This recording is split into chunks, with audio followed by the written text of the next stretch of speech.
শুধু খুন অপহরণ এটা না, বাংলাদেশকে একটা শ্মশানে রূপান্তরিত করেছে।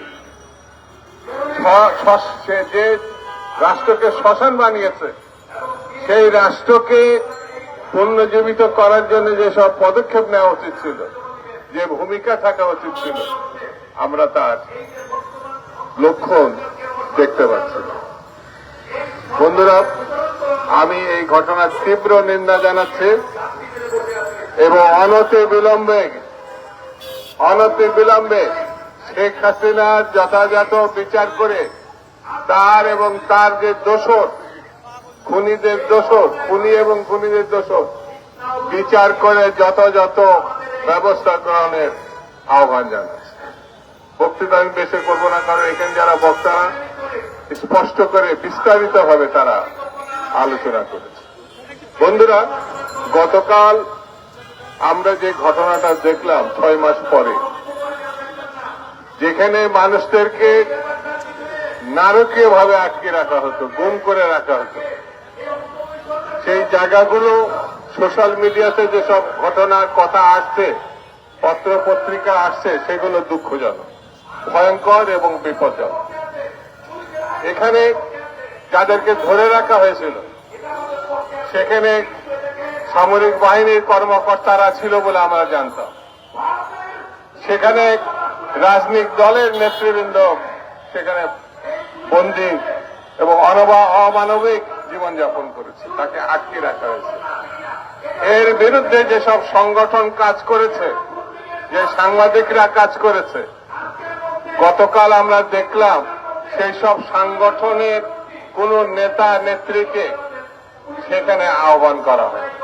দেশের কোন সাংবাদিককে এই আয়নাঘর পরিদর্শনের সময় নিয়ে যাওয়া হয়, বিদেশি সাংবাদিক নেওয়া হয়েছে। এটা দুঃখজনক ঘটনা।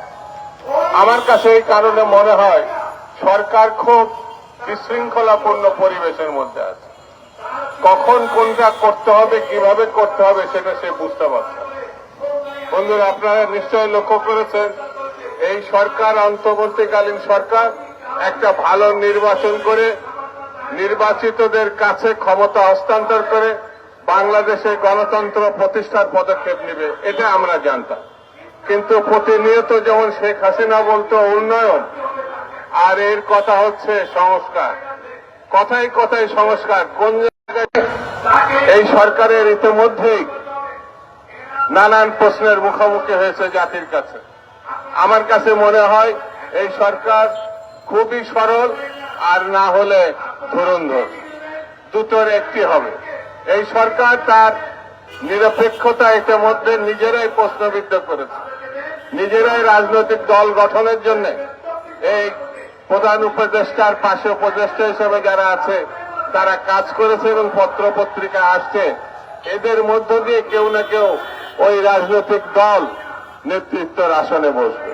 যদি তাই বসে, তাহলে সরকারের উচিত হচ্ছে তার নিরপেক্ষতা হারানোর কথা বলে পদত্যাগ করে একটি কেয়ারটেকার সরকারের হাতে ক্ষমতা হস্তান্তর করা।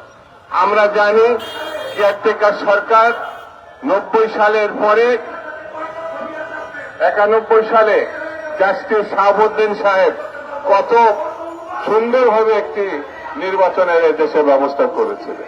সে তো এদেশে যেসব দৃষ্টান্ত আছে তা ফলো করে যদি এই সরকার আগামী দিনে পদত্যাগের মধ্য দিয়ে একটি কেয়ারটেকারের কাছে ক্ষমতা হস্তান্তর না করে, তাহলে আমার মনে হয় আগামী দিনে এই তার যে নিরপেক্ষতা ইতিমধ্যেই যা প্রশ্নের মুখে ফেলেছেন, আগামী দিনে সেটা আরো বড় করে দেখা দেবে এবং ভালো নির্বাচন যেটা আমরা প্রত্যাশা করছি, সেই নির্বাচন আদৌ সম্ভব হবে কিনা এটাও জনমনের প্রশ্ন দেখা দিয়েছে।